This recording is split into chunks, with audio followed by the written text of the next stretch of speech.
नमस्कार, जय महाराष्ट्र. मी डॉक्टर अनिल फळे. राजकारण म्हणजे सापशिडीचा खेळ, बुद्धिबळ आणि तिसरं म्हणजे नशीब. आता उद्धव बाळासाहेब ठाकरे शिवसेनेचं नशीब हे नेत्रदीपक ठरणार का? पहिलं कारण, मुंबईला महापौर या शिवसेनेचा बसणार का? आणि दुसरं म्हणजे शिवसेनेचं धनुष्यबाण हे चिन्ह उद्धव बाळासाहेब ठाकरे शिवसेनेला परत मिळणार का? मूळ नाव शिवसेना हे परत मिळणार का?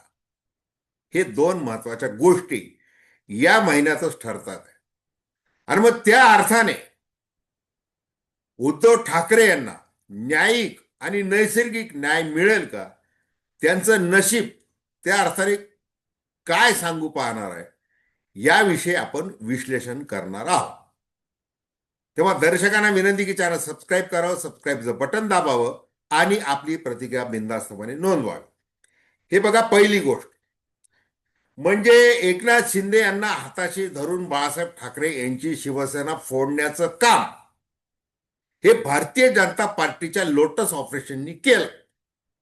महाशक्ती अमित शहा ज्यांनी मातोश्री बंगल्यातील शिवसेना प्रमुखांच्या खोलीमध्ये उद्धव ठाकरे यांना सत्तेमध्ये समसमान वाटा दिला जाईल असं जे वचन दिलं होतं, त्या वचनाचं ती अंमलबजावणी न केल्यामुळं उद्धव ठाकरे यांनी आपलं सरकार बनवलं.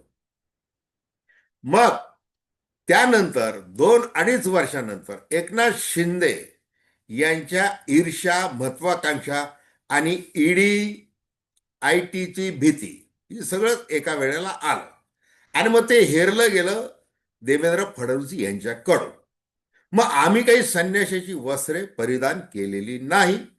कूटनीती म्हणून आम्ही एकनाथ शिंदे यांना हायजॅक केलं आणि पुढं काय घडलं हे वेगळं सांगायची गरज नाही. त्यानंतर जी चट्टान की तरह जी शक्ती एकनाथ शिंदे यांच्या मागे उभी राहिली अमित शहा यांच्या रूपाने, त्यांनी काय केलं, निवडणूक आयोगाने सांगितलं की एकनाथ शिंदे यांना निवडणूक चिन्ह हे जे आहे धनुष्यबाण ते दिलं पाहिजे. त्याच्यानंतर शिवसेना हे नाव दिलं पाहिजे आणि ते दिलं. त्याच्यानंतर बरीच न्यायालयीन लढाई लढावी लागली, आजही लढावी लागत आहे. ती काही थांबायला तयार नाही.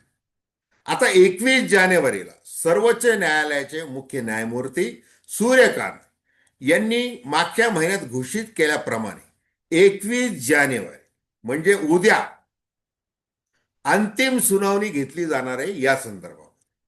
मग दरम्यानच्या काळामध्ये ज्या वेळेला न्यायमूर्ती चंद्रचूड होते, त्यांनी अनेक मुद्दे जे आहेत न्यायालयीन कक्षेत येणार आहे त्याची फोड करत असताना उद्धव ठाकरे यांना कसं न्याय मिळू शकतो आणि त्यांनी तात्काळ भावनेच्या भरात जो राजीनामा दिला मुख्यमंत्री पदाचा, तो रिइन्स्टेट आम्ही करू शकत नाही. आता त्यांच्या बाजूने जरी काही गोष्टी असल्या तरी या संबंधी निर्णय घेण्याचा अधिकार जो आहे तो विधिमंडळाला आहे, विधानसभेला आहे आणि विधानसभेच्या अध्यक्षांना तो आहे. त्यामुळं मग राहुल नार्वेकर हे परवाचे काही दमबाजी करत होते महानगरपालिका निवडणुकीच्या दरम्यान, त्यांच्या हातामध्ये ते आलं. त्यांनी 1 वर्ष घेतलं, लांबवलं, ते सगळं झालं.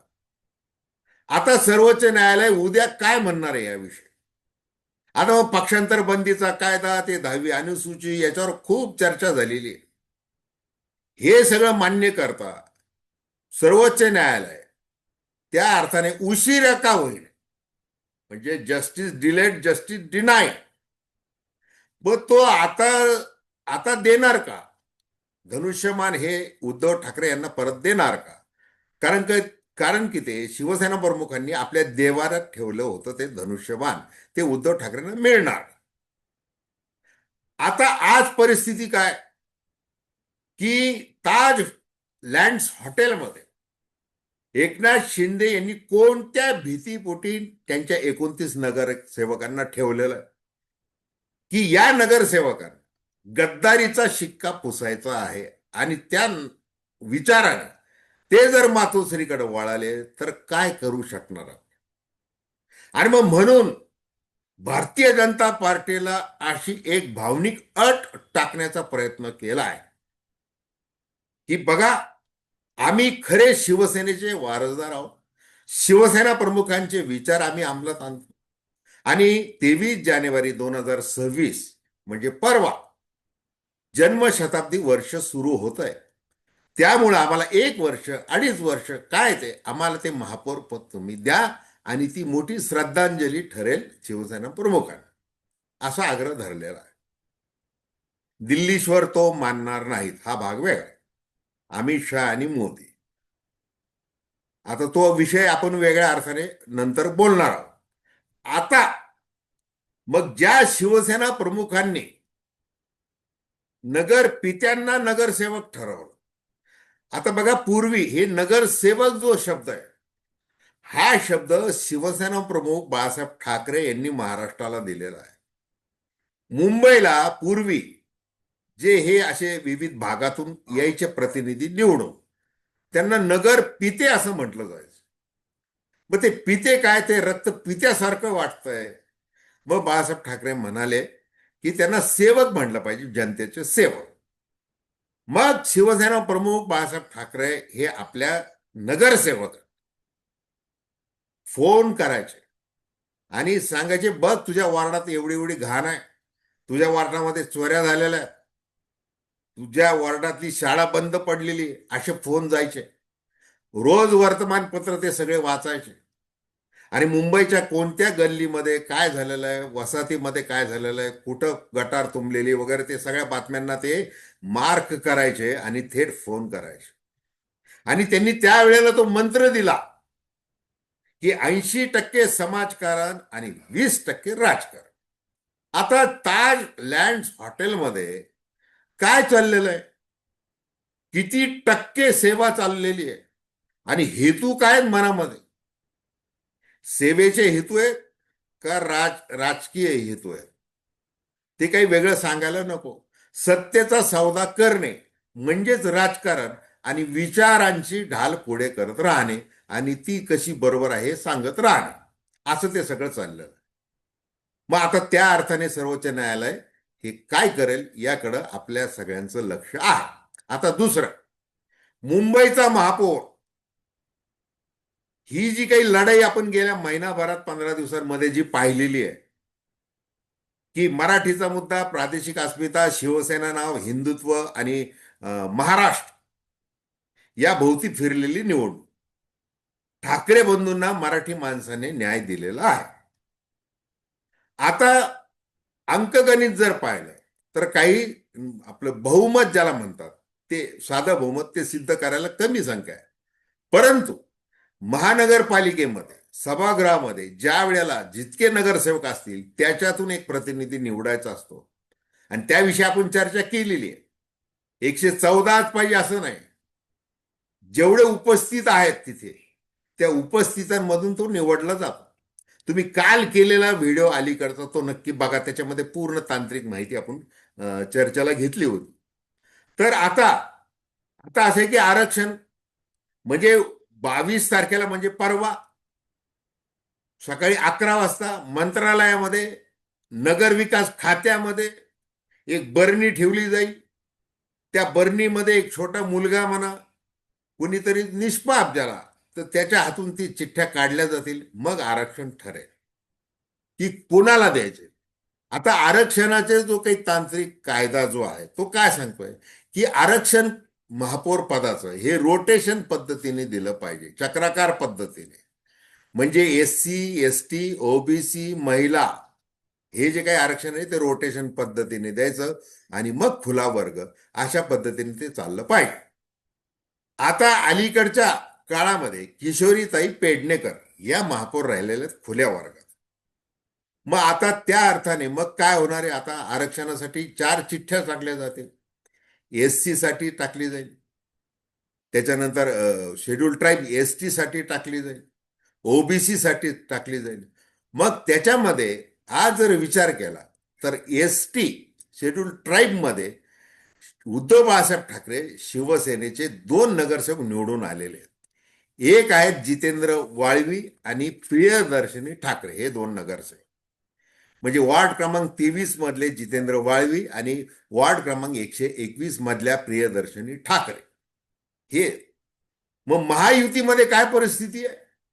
एसटीचा त्या प्रवर्गातून जे आरक्षित वॉर्ड होता त्याच्यातून निवडून आलेला उमेदवारच नाही, नगरसेवकच नाहीये. तो नगरसेवक आहे कुणाकडे आहे? उद्धव बाळासाहेब ठाकरे यांच्याकडे, त्या शिवसेनेकडे निवडून आलेले आहेत. आणि समजा जसं सुरुवातीला म्हटलं, हा न्याय मिळू शकतो का? नैसर्गिक न्याय मिळू शकतो किंवा काय होतंय ते नशिबाचा खेळ हा. जर ती चिठ्ठी निघाली एसटीची तर त्या परिस्थितीमध्ये काय करावं लागेल की ह्या दोघांपैकी एकाला महापौर म्हणून उमेदवार घोषित करणं आणि मग नंतर सभागृहामध्ये त्याच्यावर मतदान घेणं, ही अशी परिस्थिती निर्माण होणार आहे. मग जसं उद्धव बाळासाहेब ठाकरे शिवसेनेची जशी सत्व परीक्षा ठरेल तसं बाकीच्या सगळ्यांची सत्व परीक्षा होणार आहे. आणि मग आता राज्य सरकार आहे, राज्य सरकारचं खातं आहे नगर विकास खातं. मग नगर विकास खातं आहे एकनाथ शिंदे यांच्याकडे. मग त्याच्यामध्ये जे कायदेशीर अजून पळवाटा आहेत अनेक, की राज्य सरकारचा अधिकार आहे. आरक्षण या वेळेला कुणाला द्यायचंय, आरक्षण सोडत करायची की नाही वगैरे ते सगळं आहे. आणि सोडत करत असताना मुंबईसह इतर 28 महानगरपालिकांच्या महापौर पदासंबंधी देखील ते निर्णय ठरणार आहे 22 तारखेला, की कोणाला कोणतं आरक्षण दिलं जाणार आहे. मग याच्यामध्ये जर राज्य सरकारने मुंबईच्या बाबतीत जर काही आपले अधिकार वापरले, आता अनेक नियम आहेत, मुंबई अधिनियम वगैरे, महानगरपालिका स्वायत्त संस्था वगैरे ते सगळे नियम आहेत. आणि मग त्याच्यामध्ये पुन्हा जर अगदी निवडणूक आयोग, विधानसभेचा अध्यक्ष वगैरे काय सगळं जे झालेलं आहे ते महाराष्ट्राने पाहिलेलं आहे. इथं तर सरकार, इथं तर एकच पायरी आहे आणि ती सगळी आपल्या हातामधली आहे. ज्या म्हणजे 2022 पासून आतापर्यंत जे प्रशासक भूषण गगरानी किंवा त्यांच्या आधी कोण होते, चहेल का कोण, यांच्याकडे म्हणजे आपलंच सत्ता होती. ते नियम त्यांनी निवडणूक अधिकारी म्हणून मुंबई परिक्षेत्रामध्ये केलेलं काम, त्याच्यानंतर नगर विकास खात्याचे राज्य शासनाचे अधिकार, याच्यातून काही अजून वाट फोडली तर हे काही होणार नाही, हे लक्षात घ्या. आणि मग आता देवेंद्र फडणवीस आणि उद्धव ठाकरे यांच्या मैत्रीचा पूल वगैरे वगैरे वगैरे त्या सगळ्या चर्चा, या सगळ्या ज्या गोष्टी आहेत, म्हणजे आता बघा, राष्ट्रीय स्मारक शिवसेना प्रमुख बाळासाहेब ठाकरे यांचं त्याचं अध्यक्षपद देवेंद्र फडणवीस यांनी आवर्जून उद्धव ठाकरे यांनाच दिलेलं आहे दुसऱ्यांदा. आणि मग एकनाथ शिंदे यांची शिवसेना त्यावेळेला नाराज झाली. ते रामदास कदम रामदास कदम काय बोलले, ते अध्यक्षपद का दिलेलं आहे त्यांना वगैरे, असं तसं ते सगळं बोलले. आता हे सगळे मैत्रीचे धागे आतून पूर्ण घट्टपणे विणले गेलेले आहेत, हे लक्षात घ्या. आणि मग जसं सुरुवातीला अगदी सांगितलं की साप शिडीचा खेळ आहे. ज्या देवेंद्र फडणवीस यांनी मोहित कंबोज यांच्यासारख्या आपल्या ब्रिगेडमधल्या बलदंड साथीदारांच्या माध्यमातून कार्यक्रम केला शिवसेनेचा फोडण्याचा, त्यांना आता पुन्हा मैत्री करावी लागत आहेत. कारण की नाकापेक्षा मोती जड झालेला आहे. मुख्यमंत्री पदाचा आजही तो दावेदार आहे. उद्या सर्वोच्च न्यायालय वगैरे काय पुढे झाले, ते भारतीय जनता पार्टीमध्ये आले तर आपल्या समोर मोठं आव्हान आहे. त्याच्यामुळे आता एकनाथ शिंदे यांचं सगळं कार्यभाग आता कुठेतरी थांबवला पाहिजे. या दृष्टीने ही मैत्री नवीन काही घडतंय का, नवीन वळणावर जाते काय, हे आपल्याला बघायचं.